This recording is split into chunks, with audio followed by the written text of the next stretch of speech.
বর্তমানে বেশ কিছুদিন ধরেই অন্নপূর্ণা ভান্ডারের স্ট্যাটাস চেক নিয়ে খুব বড় একটা সমস্যা হচ্ছিল। আপনারা ফর্মটি সাবমিট করার পর স্ট্যাটাসটি চেক করতে পারছিলেন না।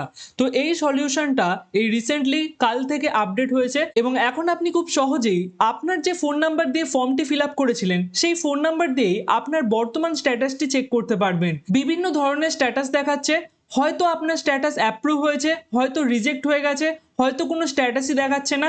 তো এই সমস্ত পসিবিলিটির আমি সমস্ত সলিউশন নিয়ে এসেছি। কোন স্ট্যাটাস দেখালে আপনাদের ঠিক কি করতে হবে সমস্ত কিছু আমি আজকের ভিডিওতে আলোচনা করব। তো একদম ভিডিওটাকে শুরু থেকে শেষ পর্যন্ত দেখুন যদি আপনি চান কোনো অসুবিধা ছাড়াই আপনার টাকাটা আপনার ব্যাংক অ্যাকাউন্টে ঢুকে যাক। সব থেকে প্রথমে আপনাকে এখানে অ্যাক্সেস সিটিজেন পোর্টালে ক্লিক করতে হবে। এবার এখান থেকে আপনাকে ঠিক একইভাবে আপনার ডিস্ট্রিক্টটি চুজ করতে হবে এবং যে মোবাইল নাম্বারটা দিয়ে আপনি ফর্মটি সাবমিট করেছিলেন সেই মোবাইল নাম্বারটি এখানে দিয়ে দেবেন। মোবাইল নাম্বারটা দেওয়ার পর আপনি এখান থেকে অঙ্কটি সলভ করবেন। যদি এটি একটু কঠিন লাগে আপনি এখান থেকে রিলোড মেরে নিতে পারেন। এরপর এখানে রিকোয়েস্ট ওটিপি অপশনে ক্লিক করবেন। রিকোয়েস্ট ওটিপি অপশনে ক্লিক করলে এখানে একটুখানি টাইম নেবে। বর্তমানে সবাই স্ট্যাটাস চেক করছে, তো তার জন্য সার্ভারের প্রবলেম চলছে এবং এখানে একটুখানি টাইম লাগতে পারে। এবার আপনার এই মোবাইল নাম্বারে একটি ওটিপি চলে গেছে, সেই ওটিপিটাকে খুব ভালোভাবে এখানে বসিয়ে ভেরিফাই অ্যান্ড কন্টিনিউ অপশনে ক্লিক করুন। আমি এখানে ওটিপিটা বসিয়ে দিয়ে ভেরিফাই অ্যান্ড কন্টিনিউ অপশনে ক্লিক করছি। এখানেও দেখুন একটু টাইম লাগবে। ওটিপিটা দেওয়ার পর আপনাকে এখানে আপনার যে ফর্মটি আছে সেটিকে দেখিয়ে দেবে। অর্থাৎ এখানে দেখুন আমার অ্যাপ্লিকেশন নাম্বার দেখাচ্ছে আর তার সাথে আমার হেড অফ দ্য ফ্যামিলি ও কবে আমি সাবমিট করেছিলাম সেই সমস্ত ডিটেলস দেখাচ্ছে। দেখুন এখানে কোনো অ্যাপ্রুভ বা রিজেক্ট এরকম কোনো অপশন দেখাচ্ছে না। এর কারণ আমি এই ফর্মটিকে রিসেন্টলি সাবমিট করেছি, তো বিভিন্ন টাইপের দেখাচ্ছে। কারোর এখানে অ্যাপ্রুভ দেখাবে, কারোর এখানে রিজেক্ট দেখাবে। যেমন আমার ক্ষেত্রে এখানে এই পেজটি দেখাচ্ছে, আপনার ক্ষেত্রে হয়তো এরকম দেখাতে পারে।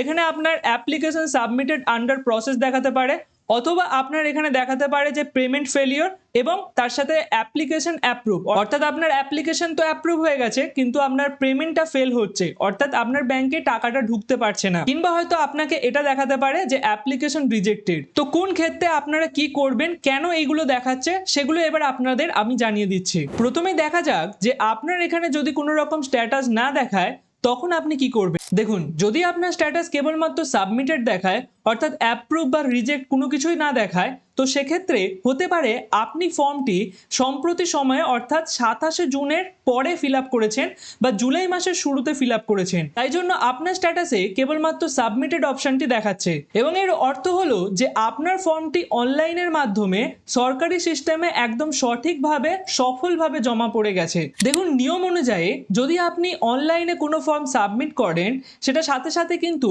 অফিসারদের কাছে পৌঁছে যান না, যারা বিডিও বা বিএলও অফিসে বসে আছেন। আপনার ডাটাগুলো স্ক্রুটিনি এবং যাচাই করার জন্য আপনার সিটিজেন পোর্টাল থেকে অফিসারদের পোর্টালে পৌঁছাতে বেশ কিছুটা সময় লাগে, অন্তত 2 থেকে 3 সপ্তাহ বা তার বেশি। যেহেতু আপনি আবেদনটি কয়েকদিন আগেই করেছেন তাই অফিসাররা এখনো সেটা খতিয়ে দেখার সময় পাননি। এবার এখন আপনার কি করণীয়, এই স্ট্যাটাসটি দেখার পর আপনাকে এই মুহূর্তে সরকারি অফিসে যাওয়ার বা কোনো রকমের কোনো কিছু করার দরকার নেই। আপনাকে কেবলমাত্র ধৈর্য ধরে অপেক্ষা করতে হবে। তবে হ্যাঁ, আপনি কিন্তু বাড়িতে নিশ্চিন্তে বসেই প্রতি 5 থেকে 10 দিন অন্তর অন্তর আপনার মোবাইল ফোন থেকে একবার স্ট্যাটাসটি চেক করে নেবেন এবং কোনো রকমের যদি কোনো পরিবর্তন হয় তাহলে সেটা আপনি জানতে পেরে যাবেন। এবার দেখা যাক আপনাদের ক্ষেত্রে আপনি টাকা কবে পাবেন। দেখুন স্ট্যাটাসটি যখন বদলে অ্যাপ্রুভড অপশনে হয়ে গেছে তখন আপনি নিশ্চিন্ত হয়ে যান যে আপনার টাকাটি ঢুকে যাবে পরের মাসে, অর্থাৎ আগস্ট মাসের শুরুতেই আপনি কিন্তু আপনার সরাসরি ব্যাংক অ্যাকাউন্টে এই টাকাটি পেয়ে যাবেন। এবং বর্তমানে যদি আপনার কোনো প্রতিবেশী বা কোনো প্রিয়জন ফর্মটিকে ফিল আপ করতে চান ঘরে বসে মোবাইলের মাধ্যমে, তাহলে আপনি আমাদের চ্যানেলের মধ্যে একটা কমপ্লিট ভিডিও পেয়ে যাবেন। এই ভিডিওটা এটি আপনি তাকে রেকমেন্ড করতে পারেন এবং সে ঘরে বসে খুব অনায়াসে ফর্মটিকে ফিল আপ করতে পারে, কোনো রকম সাইবার ক্যাফে যাওয়ার দরকার পড়বে না। এবার দেখা যাক যদি আপনার অ্যাপ্লিকেশন ফর্মটি সাবমিট হয়ে যায় এবং এখানে দেখায় যে অ্যাপ্লিকেশন সাবমিটেড আন্ডার প্রসেস, তখন আপনি কি করবেন। দেখুন আপনার ক্ষেত্রে যদি ফর্মটা একটু আগে অর্থাৎ জুন মাসের মাঝামাঝি সময় অর্থাৎ 14 থেকে 15 জুনের আগে বা সেই সময়টা করে যদি আপনি ফিল আপ করে থাকেন তাহলে আপনার ফর্মটি এখন এই প্রথম ধাপে পৌঁছেছে। অর্থাৎ এর অর্থ হলো যে আপনার আবেদন করা শুধু জমাই পড়েনি, সরকারি অফিসাররা বিডিও বা এসডিও যারা অফিসাররা আছেন তারা আপনার ফর্মটি হাতে নিয়েছেন এবং এখন আপনার তথ্যগুলি ডেটাবেসের সাথে মিলিয়ে দেখা হচ্ছে। এবং এখন আপনার কি করণীয়, আপনাকেও এখন কোনো রকম দৌড়ঝাঁপ করতে হবে না বা কোনো সরকারি অফিসে যেতে হবে না। আপনিও এখানে কেবল চেক করবেন যে আপনার এখানে অ্যাপ্লিকেশন অ্যাপ্রুভ হয়েছে কিনা। 5 দিন 10 দিন অন্তর অন্তর আপনি একবার করে চেক করে নেবেন যে যদি অ্যাপ্লিকেশন এখানে অ্যাপ্রুভড হয়ে যায় তার মানে আপনার টাকাটা কিন্তু পরের মাস থেকেই ঢুকছে। এবার আপনাদের মধ্যে যদি এমন কেউ থেকে থাকে যার অ্যাপ্লিকেশন তো অ্যাপ্রুভ হয়ে গেছে কিন্তু পেমেন্ট ফেলিওর হয়ে গেছে, তাদের জন্য কিন্তু সতর্কবার্তা। আপনারা খুব ভালোভাবে বুঝুন যে আপনাদের এখন কি করতে হবে। দেখুন, এই পেমেন্ট ফেলিওর স্ট্যাটাসটির মানেই হলো যে আপনার ফর্মটি সরকার তো ভালোভাবে চেকও করেছে এবং অ্যাপ্রুভও করে দিয়েছে এবং সরকার আপনার অ্যাকাউন্টে টাকা পাঠানোরও চেষ্টা করেছে, কিন্তু আপনার ব্যাংকে কোনো সমস্যার কারণে সেই টাকাটা আপনার অ্যাকাউন্টে ঢুকতে পারেনি, মাঝপথেই আটকে আছে। তো এখন আপনার টাকাটি বাউন্স করার কারণ হচ্ছে প্রথমত আপনার ব্যাংক অ্যাকাউন্টের সাথে আধার কার্ডের লিঙ্ক, অর্থাৎ যেটাকে ডিবিটি লিঙ্ক বলা হয়, সেটা হয়তো অ্যাক্টিভ নেই। অথবা হতে পারে যে আপনার ব্যাংক অ্যাকাউন্টের নাম্বার বা আইএফএসসি কোড এখানে ভুল দেয়া আছে যখন আপনি ফর্মটি ফিল আপ করেছিলেন। অথবা 3 নম্বর হতে পারে যে আপনার ব্যাংক অ্যাকাউন্টে দীর্ঘদিন বন্ধ হয়ে আছে, কোনো রকমের সেখানে লেনদেন হয়নি তাই বন্ধ করা আছে। তো আপনার এখন কি করণীয়? আপনি কিন্তু বাড়িতে বসে থাকলে টাকাটা পাবেন না। আপনাকে কালকের মধ্যেই আপনার আধার কার্ড, ভোটার কার্ড এবং ব্যাংকের পাসবইয়ের অরিজিনাল এবং জেরক্স কপি এই সবগুলো নিয়ে আপনার সোজাসুজি ব্যাংকের ব্রাঞ্চে চলে যেতে হবে এবং তারপর আপনি এখানে ব্যাংকের ম্যানেজারকে গিয়ে বলুন যে আপনার সরকারি প্রকল্পে টাকা ঢুকছে না, দয়া করে অ্যাকাউন্টে এনপিসিআই ম্যাপিং বা আধার সিডিং প্রসেসটা চালু করে দিতে। এবার ব্যাংক থেকে এই লিঙ্কটা অ্যাক্টিভ করার পর 7 থেকে 15 দিনের মধ্যে সময় লাগবে এবং তারপর আপনার অ্যাকাউন্টে কিন্তু টাকাটা ঢুকে যাবে।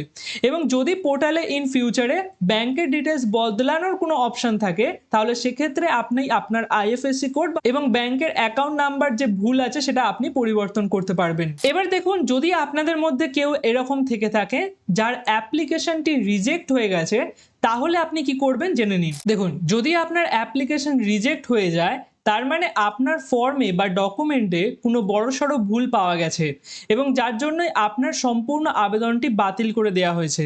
এর মূলত 4টি কারণ থাকতে পারে। হয় আপনার ফর্মে যে নাম বা আধার কার্ড, রেশন কার্ডে যে নাম্বার দিয়েছেন তার সাথে অরিজিনাল কাগজের কোনো মিল নেই, অথবা হতে পারে যে ডিজিটাল রেশন কার্ড বা আধার কার্ডটি হয়তো সরকারি খাতা থেকে ব্লক বা ইনঅ্যাক্টিভ করা আছে।